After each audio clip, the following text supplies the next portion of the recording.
Hey guys, Billy Davidson here with Davidson Pressure Washing and Painting. Want to show you something on this parking lot. We're actually out here in Alabama doing some other projects, and these people wanted me to come by and take a look at this to see if I can fix it. This is for a major hotel chain. It's actually switching owners, and they're coming in and renovating a lot of stuff. As you see the roll-off dumpsters out here, redoing all the rooms, it looks like, the lobby, and they want to get their parking lot up to their standard, and they want us to come in and fix this.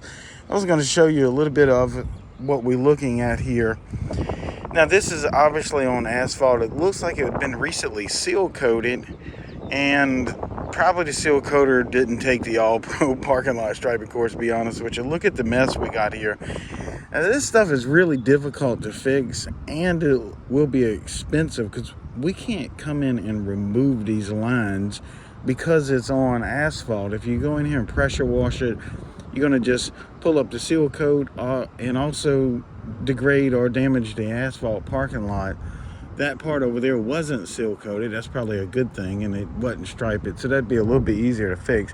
But some of this other stuff looks like they've used the wrong paint on this as well. You can see it fading. He said it was just done a few months ago, and now they switching ownerships. Totally different hotel chain that's taken over, and the new hotel chain is a little bit higher quality and a little bit better standards than the old one. So they just come in and revamp and everything, and they want us to fix it. I'm going to show you something else over here that could help you out. Now this paint that's used, I can tell by the color of it, it was a paint that was pretty much watered down or thinned down. It's a latex, so they did okay with that, but then they probably constituted it a little too much. And you can tell the curbing is still nice and bright, but the parking lines is the same age as the curbing. You would think that's dirty, but it's not. There's something called hot tire pickup, and that usually occurs when the paint viscosity is wrong.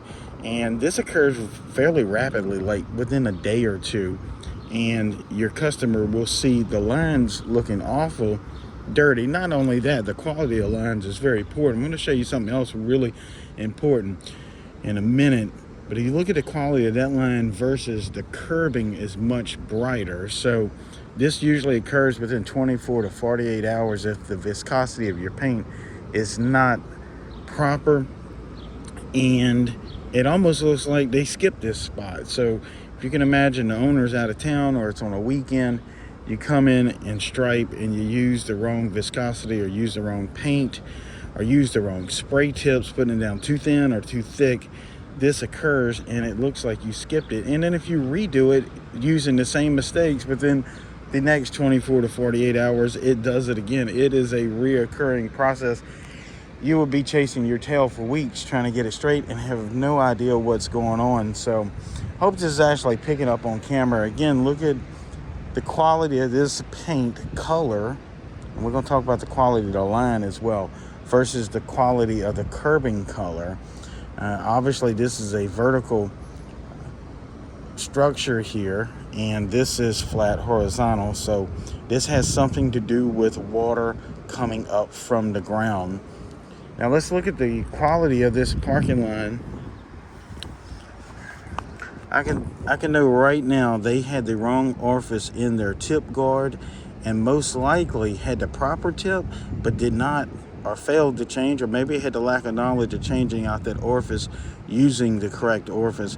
In addition to that, I can tell this paint was not filtered right because it does look a little clumpy on the edges, and that there will give you those lines that aren't too sharp, and also you see some missing paint on some of the edges as well. They did pretty good with the start and stops on it. They look pretty squared off. So the guy that did this, or gal that did it, probably did some striping before but didn't know exactly how to dial in or calibrate those machines, because those machines can be quite complicated. In addition to this, I can tell at some point someone used the wrong type of paint on this parking lot and deteriorated the asphalt, and that's why you see some of this cracking and stuff along the edges. If you use the wrong paint on asphalt, it dissolves the asphalt. There degrades it fairly rapidly, probably before you get your check. So you have to use the proper paints when striping any surface To find out more information, you can check out my website, where the All-Pro Parking Lot Striping course is there for you. It's about 10 hours long in course training. There'll be a link down in the description. It's BillyDavidsonVIP.com. If you want to learn how to stripe these type of parking lots the proper way, go visit that website and hop into that course. So we tasked to straighten this out.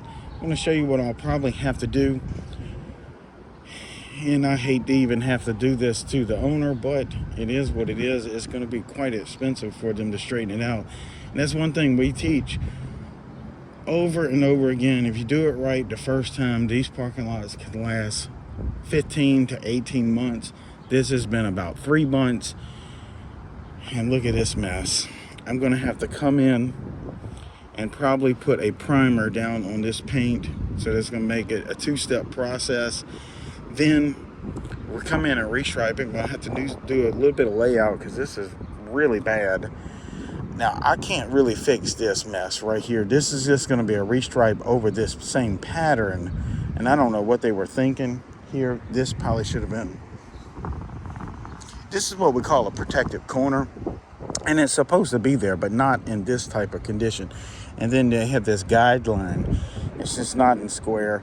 They could have brought this out, made it a little bit more even there, and made that cap line a little wider. And that's what I'll probably do, make the cap line a little wider, and then come in and straighten out this mess here. The corners are not even connecting here.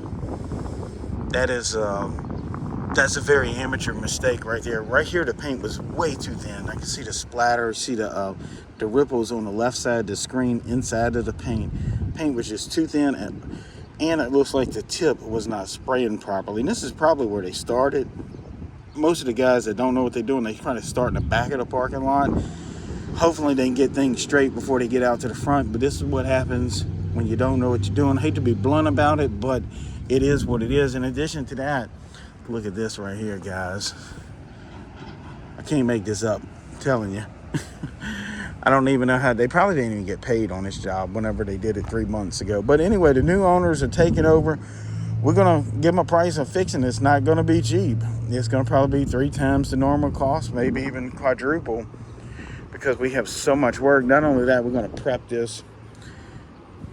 Some areas around the other side, I seen where they actually sprayed over the grass that's lapped over the curbing. Guys, you want to come in and edge this, or either have their landscaper edge it, or either buy an edger and do it and charge them for it. You want to edge that out, debris it, blow it off. This curbing needs to be debris as well, scraping or either power washing or something like that, and make this look legit. This is unacceptable by all means, by all measures, by all standards, to be honest with you. But yeah, they was hand spraying it and over on the other side, and it looks like they just sprayed right over the grass. So to each his own, but not for Billy Davidson, guys. Anyway, I'm gonna get busy measuring all this out. This is gonna these lines are gonna have to go wider, unfortunately. Gonna be about a 5 1/4 inch lines on the hash markings, on the guideline. The curbing, it's not too bad, but what I'm gonna probably do here is put a border line on the ground along this edge, because the curbing is so uneven down there. They got paint where it shouldn't be, and they didn't get paint where it should be, so it's a big mess. So this will be a big job right here in beautiful Alabama, on the coast of Alabama. Guys, y'all know Alabama. We love Alabama. We love coming out here. Alabama is often overlooked as far as striping and pressure washing. Guys, this place is amazing. Alabama has their stuff together. They're booming and growing. And if you're close by, come start marketing in Alabama, all the way from the Gulf Coast, all the way up to Huntsville, far and wide. Look, it's a beautiful place to be. It's a beautiful place to work, guys. Anyway, I'm Billy Davidson here with BillyDavidsonVIP.com. If this video has been helpful, please hit that like button. Don't forget to subscribe, and I hope to see you in the next video.